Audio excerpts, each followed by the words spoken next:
الله الرحمن الرحيم. هنا يا شباب، أول شيء حياكم الله. نرحب بالدكتور محمد بريكة ونشكر له يعني تحت الفرصة هذه. في بس تنبيهين يا شباب ثلاثة. أول شيء الجوال على صامت أو قفله، شوف حل معاه. التصوير مسموح اللي يبغى يصور بس على الصامت. ثاني شيء المحاضرات اللي معاكم فيها فورم بآخر شيء، نبغى بس تسوون تقييم يعني عشان تقييم للنادي محاضرات أفضل وللدكتور. كيف؟ ايوه، لما تطلع التقييم هذا تقطعها وعطى سلم، اللي بيسلم عط عنده اشاره انه ياخذ شهاده، اللي ما يسلم ما في شهاده. التقييم لا تكتب فيه اسمك بس، نبغى تقييم اسمك. حتسلم حنعطيك شهاده. اوكي؟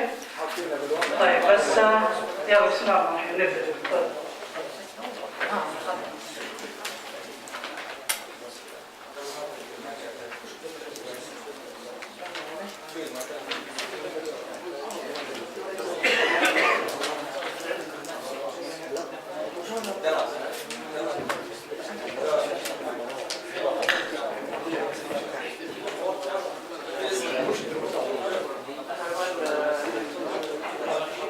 السلام عليكم ورحمة الله وبركاته.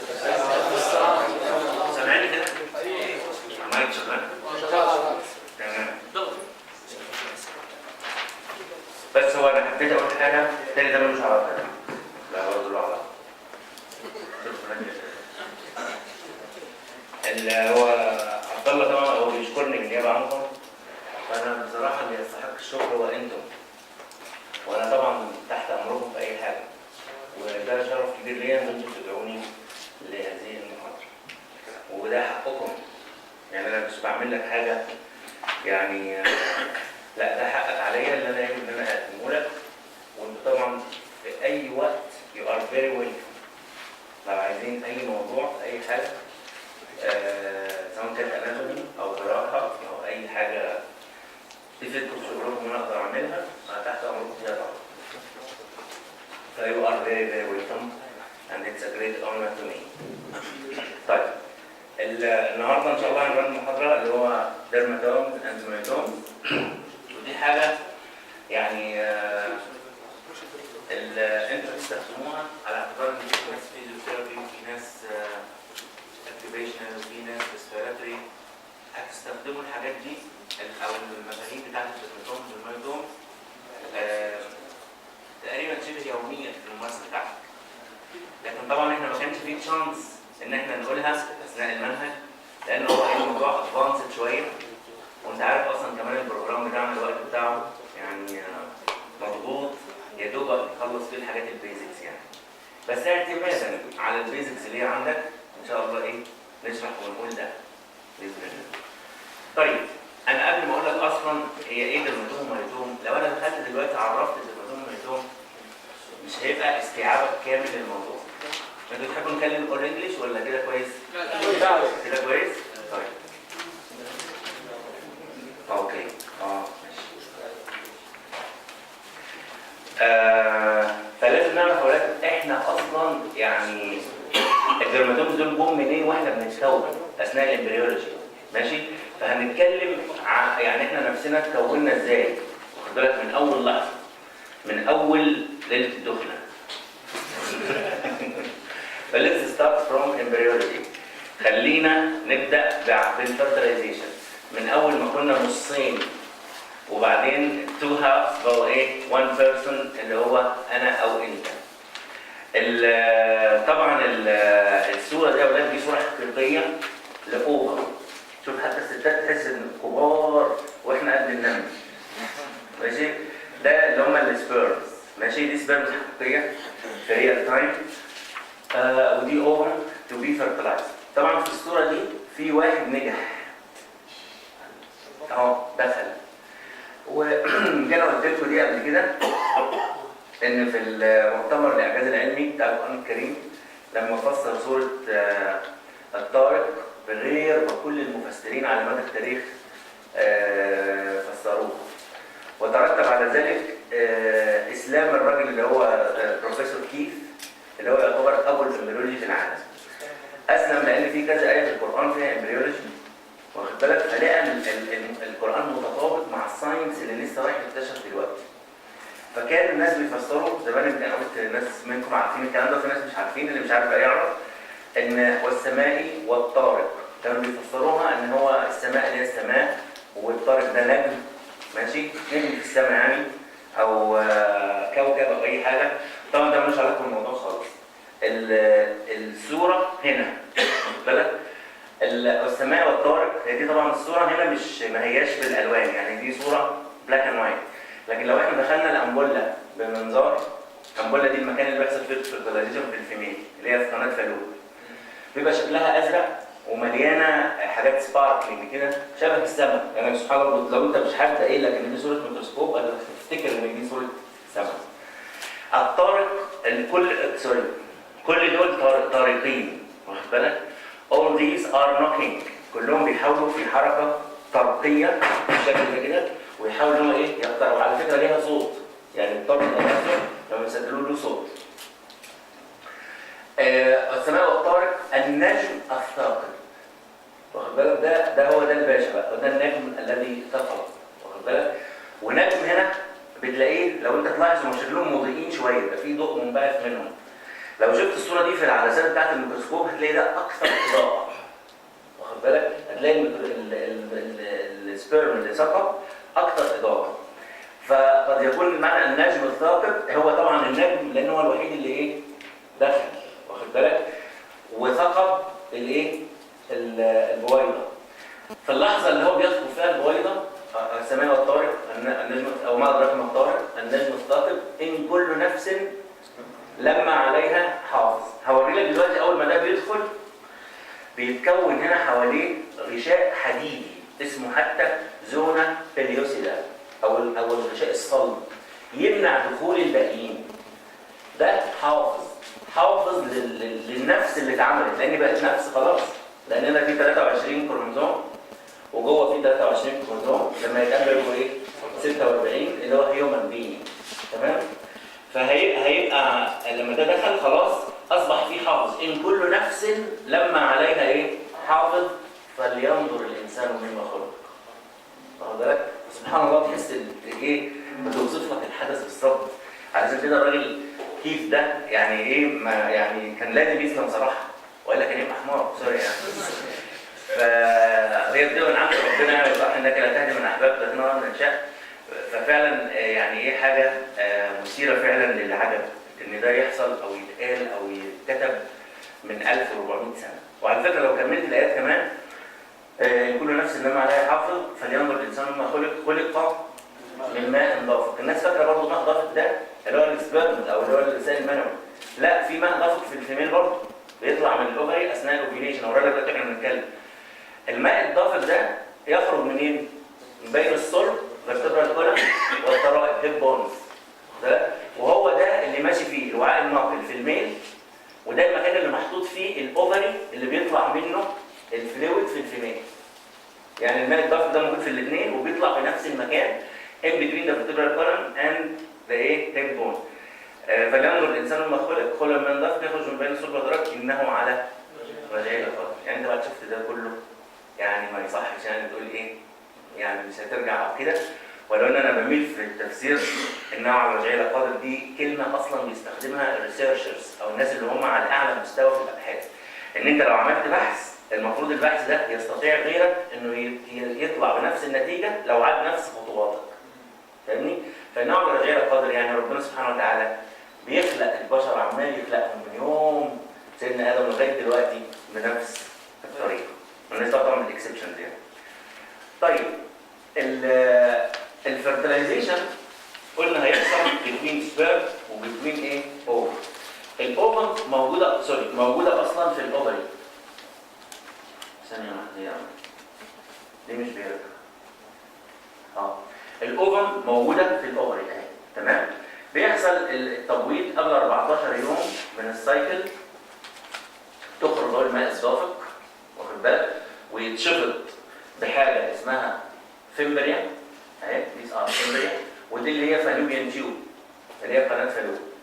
هيتشفط هنا الاوفم اهي وتنتظر 24 اورز، تمام؟ لو جالها سبيرمز في ال 24 اورز دول يحصل ايه؟ فيرتلايزيشن. عشان كده الفرتلايزيشن اصلا تريكي، فيري تريكي، ولازم يكون الزوج والزوجه عندهم ثقافه وعارفين بالظبط هم عايزين ايه. عايزين حمل دلوقتي ولا مش عايزين حمل دلوقتي، فيبعدوا عن ال 24 ساعه دي او يركزوا المساله في ال 24 ساعه دي. ماشي؟ فهيبدا الاسبرمات يجوا هنا همت، هنفترض ان هم عايزين بريجننسي. طبعا على فكره الاسبرمات اللي بتتحط هنا رقم كبير جدا، 600 مليون سبيرم، 600 مليون سبيرمز. تخيل هيصل اللي هيوصل هنا 200، مش 200 مليون، 200 بس. فاهمني؟ ياه لان طبعا لان ربنا سبحانه وتعالى بيأمن المساله، يعني واضح بقى ان الوصول من هنا لهنا صعب، واخد بالك؟ فمثلا هتلاقي شويه من اللي قاموا طالعين نجح انهم يدخلوا كل حاجه، بس راح في السكه الغلط، راح للاوفر الثاني. فاهمني؟ والمفروض ما هو اعمى ومش شايف، انما هو الاوفر اصلا النهائي هو اللي بيجي ايه؟ التبويض. فممكن يكون نص اللي طلع اصلا طلع غلط. الشويه التانيين قاعد اروح يمين اروح شمال اروح يمين اروح شمال اروح يمين اروح شمال، طاقته خلصت والبطاريه فضت وفضل واقف مكانه ما عملش حاجه، واخد بالك؟ واحد تاني قال لك ايه؟ لا يا عم انا مروح. حاول يطلع في الاول بس ما عرفش. ده اللي هم بعد ما يقفلوا بيقعوا، ودول كتير، واخد بالك؟ في الاخر 200 واحد اللي هيطلعوا بشواذ وهم عارفين سكتهم ودول سبعين، اللي هم انت شفتهم في الصوره الاولانيه متجمعين حوالين الايه؟ الأوفم، اللي واحد منهم هينجح ايه؟ في الدخول. ينفع اثنين يدخلوا؟ بس ده غير ماشي، مستحيل طبعا، لان لو اثنين دخلوا يبقى ايه؟ طبعا 46، لا مش طبعا، هيبقى 46 كروموزوم و23 اللي موجودين عند الام، يبقى كده بقينا كام؟ 69، صح؟ انت عارف الكائنات عموما كل كائن مختلف عن الثاني في عدد الكروموزومات، صح؟ حتى 69 ده رقم مش زوجي. مظبوط؟ انت عارف مين اللي عنده 69 كروموزوم؟ مين الحيوان اللي عنده 69 كروموزوم؟ لا، في حيوان في الطبيعه موجود عنده 69 كروموزوم. الفيل، ارنب؟ لا، حاجه اكبر من كده شويه. الفيل؟ لا، الزرافه؟ البغل. بس ما كانش المفروض تقول لا ارنب ولا فيل ولا زرافه، لان الحاجات دي بتولد، صح؟ انما البغل عقيم. عارف المعلومه دي؟ البغل يجي مولودا وليس والدا. ليه؟ لان عنده 69 ما ينفعش يتقسموا. رقم فردي. فاهمني؟ انا مش قصدي ان لو دخل 2 الست هتحمل في بغل. لكن هتحمل في مسك. فاهمني؟ ودي حصلت مره في ماليزيا تقريبا سنه 92 93، وحاجه بيسموها ترايبلويدي. يعني دي حاله، يعني سندروم. انت فاهمني؟ شكله بني ادم وكل حاجه، بس طبعا مليان كونجنتال انوماليز اللي هي عيوب خلقيه يعني. وبعدين دي كانت طفله وماتت بعد تقريبا 18 شهر، يعني عاشت فتره برضه، كانت فتره بقى دراسه وابحاث وكده يعني. لكن لازم يحصل، عشان كده ان كل نفس لما عليها حافظ، هو بس واحد اللي يخش وانتهى الموضوع، الحافظ بقى ايه؟ طيب وصل للسبب، هتلاقي على طول اتكون عندي حاجه اسمها زايجوت. تمام؟ هذا الزايجوت ده هو الانسان الطبيعي اللي هو انا وانت بقى خلاص بقينا 46 كروموزوم وموجودين في الفالوبيان تيوب. بناخد رحلتنا من اول هنا لغايه ما نوصل لليوترس عشان تتم بقى عمليه الحمل من 5 إلى 7 أيام. اثناء ال5 ل 7 ايام دول الاولاد دول مش واقفين ساكتين. they are dividing. يعني عاملين ايه؟ ينقسموا. في الاول دي بسميه زايجوت، بعديها ب 24 ساعه حاجه اسمها 2 cell stage اللي كان قال توأم بقى. لو عايز يحصل توأم دي احد طرق تكوين التوأم ان كل سيل تعمل الانسان. فاهمني؟ يعني كل واحد، بس ده بقى اللي بنسميه اقصى درجات التوائم تطابق لو حصل في المرحله دي، لان بيبقوا فوله واتقسمت نصين مختلفين في حاجه واحده بس، بصمات بس. لكن لو الاب والام بتلم يحطوا واحد شريطه حمراء وواحد شريطه زرقاء عشان يعرفوا يميزوه، حتى الاب والام ما يعرفوش يميزوه لو حصل على المستوى ده. تستمر الحاله بعد كده ويبقى عندنا 4 سيل ستيج ل4 خلايا، وبعدين 8 سيل ستيج. خلي بالك الخط الاحمر اللي انا رسمه ده هو ده الزونه بليوسيدا، هو ده الحافظ. تمام؟ هو ليه ربنا حافظهم كده؟ قلنا عشان الاسبرمات ما تدخلهمش. الحاجه الثانيه يا اولاد ان هم فيري ستيكي. يعني ايه فيري ستيكي؟ يلتصق بطريقه رهيبه، اكتر لاصق في العالم في التاريخ. لو اتفجرت الزونه باليوسيدا دي هيلزقوا في الانبوبه، وبيحصل حاجه اسمها حمل خارج الرحم. تسمع عنه في المجتمع؟ موجود. وانه بيضطروا يستأصلوا الانبوبه للست دي. انا احد الزميلات، واحده زميلتي يعني شوف القدر وحظها، اول حمله حملته اول ما اتجوزت في فالوبيان تيوب فاتشالت. قال لك عادي، عندها واحده ثانيه. الحمل الثاني في الفالوبيان تيوب الثانيه فاتشالت. طبعا ما عرفتش بقى تحمل الا بحاجه اسمها IVF اللي هو التلقيح الصناعي، اللي هو بيعملوا بيبي بره وبعدين يلزقوه بقى طفل انابيب، اللي هو طفل الانابيب. تمام. يبقى عندنا دي اللي هي ايه ال8 سيل ستيج، بعدها ندخل في حاجه اسمها 16 سيل ستيج. 16 سيل ستيج هتحصل من اليوم الخامس لليوم السابع، وهيبقى احنا خلاص كده، احنا كده approaching the uterus، يعني بدأنا نوصل للايه؟ للكافيتي اوف ذا يوترس. ودي بيسموه لو انت خدت في ثانوي طول التوتي، اسمها موريولا، بيبقوا 60 سيل 16 سيل. وخلي بالك كل سيل من دول هتعمل حاجه، يعني تلاقي واحده مثلا تبقى ايه؟ ما هم دول بقى الستيم سيلز. واخد بالك؟ دول بقى اللي هيعمل لك، واحده تعمل نيرفس سيستم، واحده تعمل ريسبيراتوري سيستم، واحده تعمل جاسترونترال سيستم، واحده تعمل ماسكوسكيليتال. واخد بالك؟ كل واحده ليها ايه؟ قيمه. يبقى نمره واحد ان الزوره باليوزدا دي اللي هو الحافظ ده حفظ لي ان ما يخش السيدان تانيين. نمره اثنين ما يلزقوش في الايه؟ في الانبوبه. نمره ثلاثه ما يتبعتروش، لانهم على بعضهم لازم يطلعوا لي لازم يطلعوا لي ايه؟ انسان، ده هيومن بينج. فلو انت لو هم اتبعتروا بقى، الايد في ناحيه والقلب في ناحيه والرجل في ناحيه، طبعا هينزل واحد ايه ونقعد نلمه بقى، ده مش هيحصل يعني. بعد كده بدأنا نخش المرحله الثانيه اسمها بلاستولا. البلاستولا بقى عندي 64 سيلز، بقى حجمهم كبير، الزونه باليوزدا رفعت ما اقدرش استحملهم، كمان الامبريو هنا امتص سوائل من اليوترس، فالضغط اتعلي جدا جوه، فحصل ايه؟ رابشر للزونه باليوزدا، يعني الحافظ هنا ايه؟ انفجر. تمام؟ شوف سبحان الله، ينفجر في المكان الايه؟ المناسب، لان هو اول ما هينفجر البلاستولا دي هتعمل ايه؟ ده الطور اللي هو فيه 64 خليه ده تلزق على طول في الايه؟ في اليوترس. وافضل مكان اللي هو البيبي يتولد فيه طبيعي، اللي هو بيحصل في 60% من الحوامل من الستات، اللي هو البوستيريور وول اوف ذا يوترس نير ذا فندس، يعني الجدار الخلفي للرحم قرب الفندس، ده اللي اسمه فندس، سقف اليوترس اسمه فندس. ماشي؟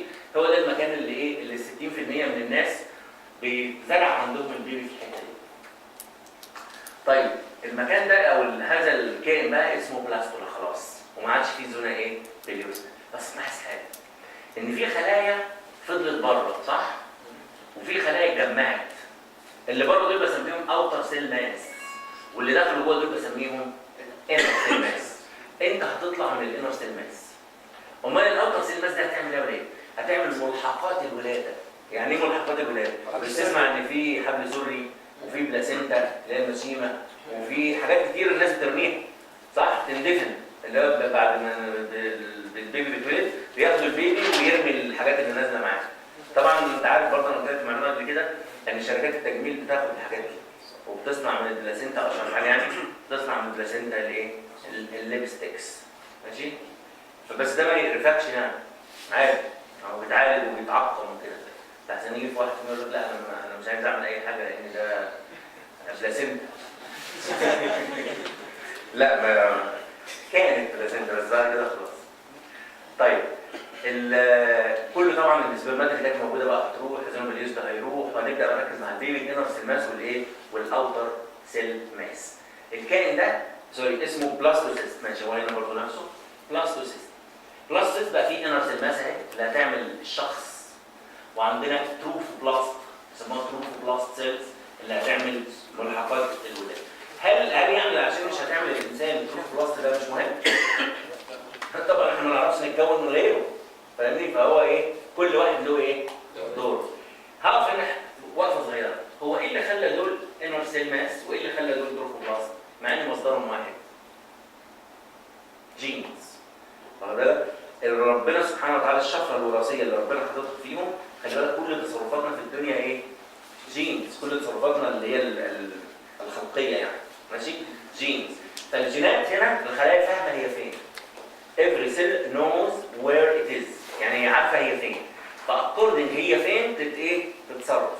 بمعنى ايه؟ كل خليه من دول اولاد اتولد فيها نفس الجينات.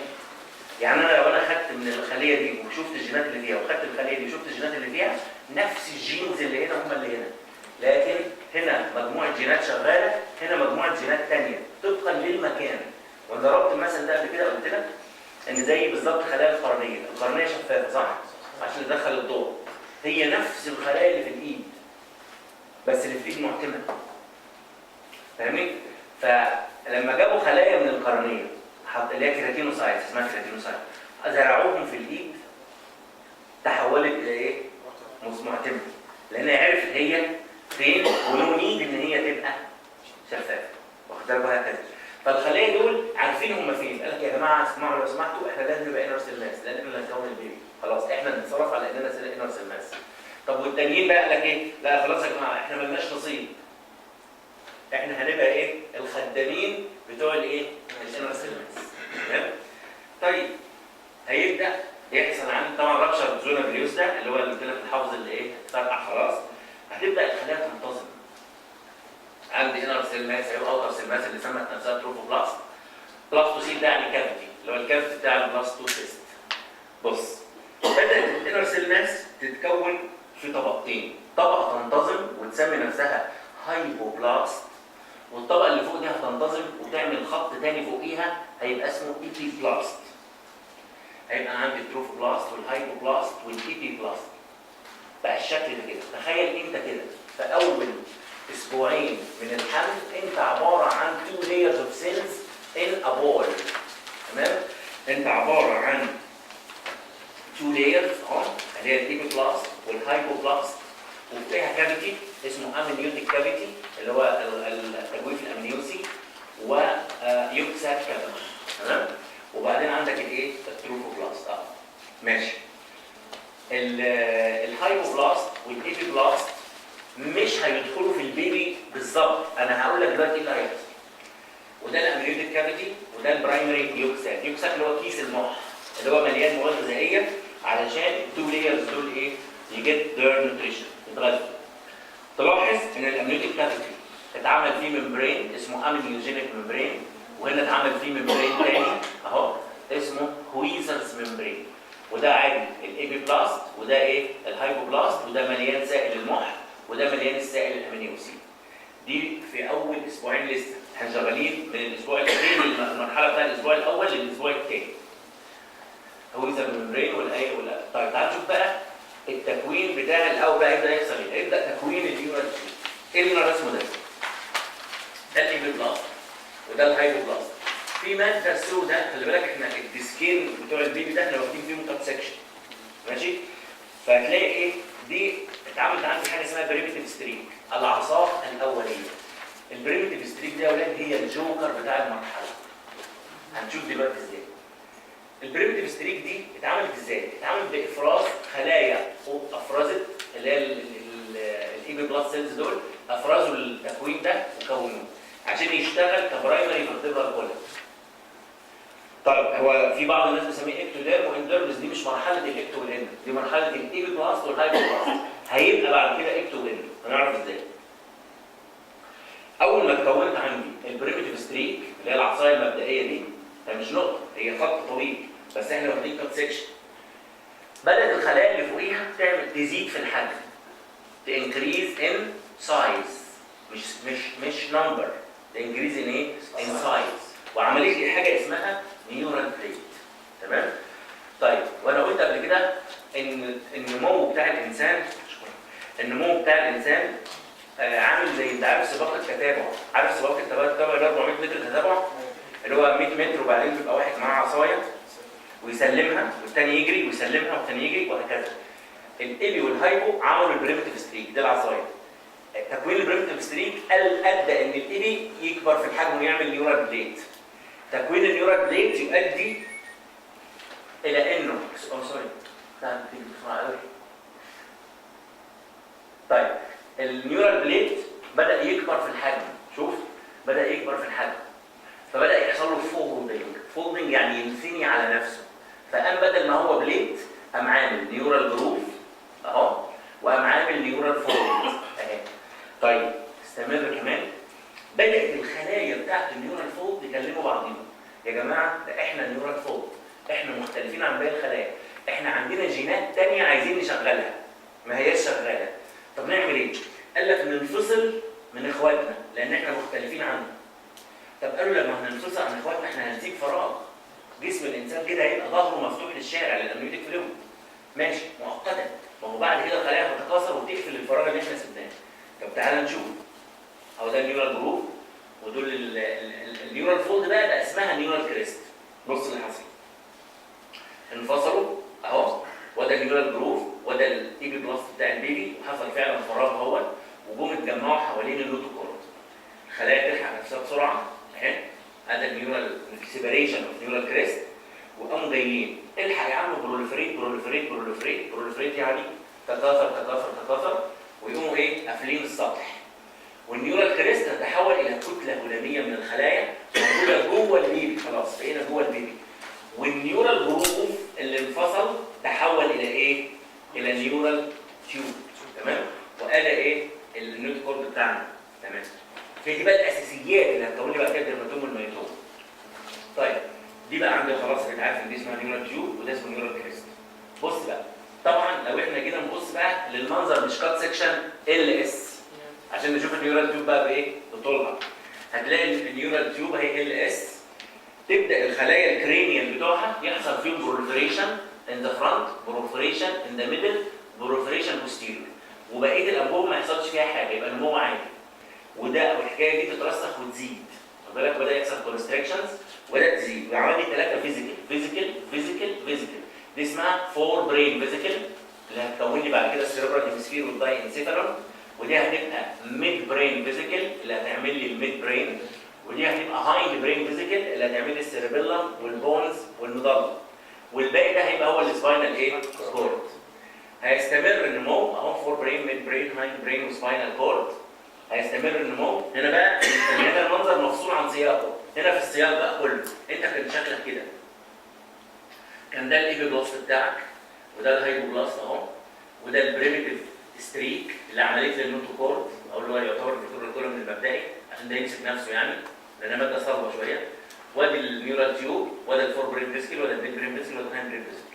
هتبدا الخلايا دي تتصل بالامنيوتيك كافيتي من قدام ومن ورا اهو، هيبداوا يعملوا لي حاجه اسمها كرينيال نيوروبور وكودال نيوروبور، فيبدا الامنيوتيك فلويد سبحان الله، شوف كل حاجه متكونه الهدف يدخل جوه الايه؟ جوه النيورال تيوب ويحصل سيركيوليشن. ده في اليوم في الاسبوع الثالث، واخد بالك؟ في اليوم ال 25 يتقفل الكودال نيوروبور، واليوم 27 يتقفل الكرينيال نيوروبور اهو. طب والسائل اللي اتفصل جوه ده، السائل اللي اتحشر جوه الانبوبه ده هيبقى ايه؟ هيبقى ده السيستم، تمام؟ خلاص كلوجر اوف ذا نيوروبورز. طب النيورال كريست اللي اتعمل ده، اللي اتكون ده، او ده الليفت ده، او اللي هو الايبي بلاست، ودي النيورال تيوب، وده النيورال كريست، وده المفروض النيورال كريست ده يطلع لي بقى ايه؟ الخلايا بتاعته تهاجر بقى وتديني حاجه اسمها نيوروبلاست. اهم حاجه بالنسبه لك في محاضره النهارده اللي هي النيوروبلاست اللي هتهاجر وهتروح تسكن هنا وتعمل لي الدورزال روت جانجليا. عارف الدورزال روت جانجليا؟ ده عباره عن خلايا، والخلايا دي ولاد هتبدا تبروليفريت وتطلع اكسون. الاكسون ده هو النيرف. الاكسون ده اذا راح لحته جلد، حته الجلد دي اسمها درماتوم، واذا راح لمصل، المصل دي اسمها مايوتوم. بس انا ده بديك بس اول لحظه بقى كده جه فيها ذكر الدرماتوم والايه؟ والمايوتوم، بس هقولها بقى بالتفصيل كده. طيب باقي الحاجات طبعا كلها انت عارفها، اللي هي بقى يبدا يكون لي الخامس والسابع والثامن والتاسع جانجليا، فاحنا الكلام ده عارفينه. وهيبدا يكون لي الباراسمباثات الجانجليا والسمباثات الجانجليا لو تذكر، والليبتومينينجيس اللي هي الاراكنويد ماتر والبايا ماتر، والشوان سيلز اللي بتعمل المايلين او السايد نيرفس سيستم، والسوبرينال مضله اللي هي بتطلع الادرينالين والنور ادرينالين، وهيعمل لي الكاروتيد ساينس والكاروتيد بوديز اللي هم بيظبطوا الكيمو ريسبتورز بتوع البلاد اللي هو البي اتش، الاسيديتي اوف ذا بلاد، والبارو ريسبتورز اللي بيظبطوا الضغط، وهيديني الميلانوسايتس، وهيديني كمان سام بونز اوف ذا سكال اللي هم الفرونتال بون والنيزال بون والماكسيل. كل ده سبحان الله طلع من النيورال كريست، مجرد كتله من الخلايا، وهذه الكتله من الخلايا عماله بتهاجر وتكون ده كله. اللي يهمني الدورزال روت جانجليا، لان لان هي الاكسون بتاعها هو اللي هيبقى البريفرال نيرف، هو اللي هيبقى في بعض الاماكن ميديان نيرف، في بعض الاماكن اندر نيرف، في بعض الاماكن راديال نيرف، في بعض الاماكن فيمورال نيرف، في بعض الاماكن ساياتيك نيرف. كل ده يطلع من الدورزال روت ايه؟ جانجلي، زي ما هنشوف دلوقتي ان شاء الله. طيب تعالوا نشوف بقى دلوقتي البيبي حصل له ايه؟ احنا وقفنا عند مرحله التيبي بلاست والهايبوبلاست، وعرفنا ان اتكون جواه اللي هي النيورال تيوب والنيورال كريست والكلام ده كله. طب هيتكون في نفس التوقيت حاجه ثانيه؟ يعني اللي انا بشرحه دلوقتي بيتكون في نفس الوقت اللي بتتكون فيه النيورال تيوب، بس انا ما اقدرش اقوله مره واحده عشان ما الخبطكش، فاهمني؟ فانا بديك الاول النيورال تيوب وبعدين اقوم اقول لك بقى يحصل ايه تاني. شوف هنا هيبدا الايبي بلاست والهايبوبلاست زي ما قلنا يعمل البريميتيف ستريك اهي اللي هي العصايه، ماشي؟ اللي هي الجوكر بتاع المرحله. البريميتيف ستريك هتبدا تفرز سيلز بروليفريت اللي هي لونها اصفر، مختلفه عن خلايا الهايبوبلاست اللي هو تحت ده. اول ما الخلايا دي اتكونت، الخلايا دي اتكونت هي الجديده اللي طالعه من البريميتيف ستريك اللي هي العصايه اللي منتقله من المرحله السابقه، هيبدا الهايبوبلاست يديجنريت ويديسابير. سبحان الله، يعني اول ما الخلايا دي اتكونت يبقى دي معناه ان الخلايا دي حست بيهم، فاهمين؟ يعني عرفوا ان في خلايا اتكونت ايه؟ فوقيهم، فقال لك اوبا ده في خلايا اتكونت فوقينا يا جماعه، والخلايا ديت اسمها اندوديرم. يبقى احنا ملناش لازمه، يبقى احنا خلاص نمشي. عارف لو فضلوا يحصل كونجنتال انومالي، ده معناه ان الخليه فيها جينات مميته، ليثال جين اللي بيسموه بروجرامد سيل ديث، اللي بيسموه اورجنايزد سيل ديث. يعني يطلع الجين ده يقول لك ايه؟ داي ناو. طب لو مش هداي ناو هفضل هتنح وافضل، يفضل يطلع كانسر بعد كده. تفضل الخلايا ديت كامله لغايه ما الطفل بقى عنده 3 4 سنين، وساعات الاطفال بيجي لها كانسر وهو في بطن امها بسبب خلايا جنينيه ما ماتتش، فضلت وبدات تبقى ديس اوبيدينت وتتكسر ايه؟ مع نفسها. فعشان الحياه تستمر صح لازم دول يحصل لهم ايه؟ ديجنريت ويديسابير. خلاص ديجنريت ويديسابير، ديسابيرنج هايبوبلاست ونيولي فورمد اندوديرم. المنظر اتغير، الخلايا القديمه راحت وفضل عندي خلايا ايه؟ جديده. طيب نفس الجوكر بتاع المرحله اللي هو الايه؟ البريميتيف ستريك. هيحصل له ايه؟ هيبدا يطلع خلايا ثانيه لونها اخضر، حد شايفها؟ اهي. اول ما دول يحسوا بيهم، اول ما خلايا الايبي بلاست يحسوا بيهم، وعلى فكره يا باشا بالترتيب ده يعني الهايبوبلاست قبل الايبي بلاست نفس الترتيب كده، ماشي؟ ممنوع حد يسبق حد. اول ما تبدا تطلع الخلايا تتوقع هيحصل ايه للايبي بلاست؟ هيحصل له ديجنريت ويديسابير، هيبدا يتكسر ويديجنريت ويديسابير، وتجيله الجينات المميته بتاعته داي ناو، تمام؟ فيبدا يداي ناو. لما يداي ناو انا هتكون عندي بيبي مكون من طبقتين برضه زي ما بدانا في الاول، هما طبقتين بس طبقتين تانيين، خلايا تانيه هيتفعل فيها جينات تانيه. وهنا بقى يتغير الاسم من ايبي بلاست وهايبوبلاست الى ايه؟ اكتوديرم واندوديرم، تمام؟ اصبح عندي كده اهو ده البريميتيف ستريك الجوكر بتاعنا اللي عمال يطلع كل حاجه. اصبح عندي اكتوديرم واصبح عندي اندوديرم. بس احنا يا اولاد ثلاثي الطبقات، ما احناش طبقتين، احنا 3. ازاي يعني؟ الطبقه الخارجيه دي اللي هي الابيديرمس اللي احنا شايفينها كلنا. وانت قلبك ايه؟ يعني جواك ايه؟ جواك قناه هضميه بتبدا من بقك تنتهي من هنا الكنال، صح؟ ده داخلك. اللي براك ده اللي هو الاكتوديرم الابيديرمس، واللي جواك ده الاندوديرم. هل مفيش حاجات في النص؟ في بونز وفي ماسلز وفي فيسلز وفي ليمف، صح؟ وفي فات. هيجي منين ده كله؟ هيجي من الطبقه الثالثه اللي هي بقى اسمها ايه؟ ميزوديرم، اللي هو الهلام الجنيني. يعني البيبي يبقى طبقه صلبه في فوق وطبقه جوه صلبه وفي النص هلام. الهلام ده هيجي منين؟ برضه من الجوكر. مين الجوكر؟ البريميتيف ستريك، العصايه الاوليه. هتبدا ايه؟ برولفريت. حد خد باله ان في طبقه ثالثه لونها احمر بدات تتكون؟ يبقى انت كده بقيت ثلاثي الطبقات. الكلام ده امتى بقى؟ عند نهايه الاسبوع الثالث من عمرك. الاسبوع مش الشهر، خلي بالك، الاسبوع الثالث، تمام؟ يعني كده الست الوالده حامل 3 اسابيع، يمكن يكونوا لسه ما عرفوش ان هي حامل، واخد بالك؟ وده كله عمال ايه؟ يحصل. علشان كده الخطوره شديده هنا في المرحله دي لما هي تاخد ايه؟ دواء، فاهمني؟ ما تبقاش عارفه ان هي حامل ومثلا جالها دور انفلونزا، تديها بقى بنادول وكونتافلو ومضادات حيويه وغير حيويه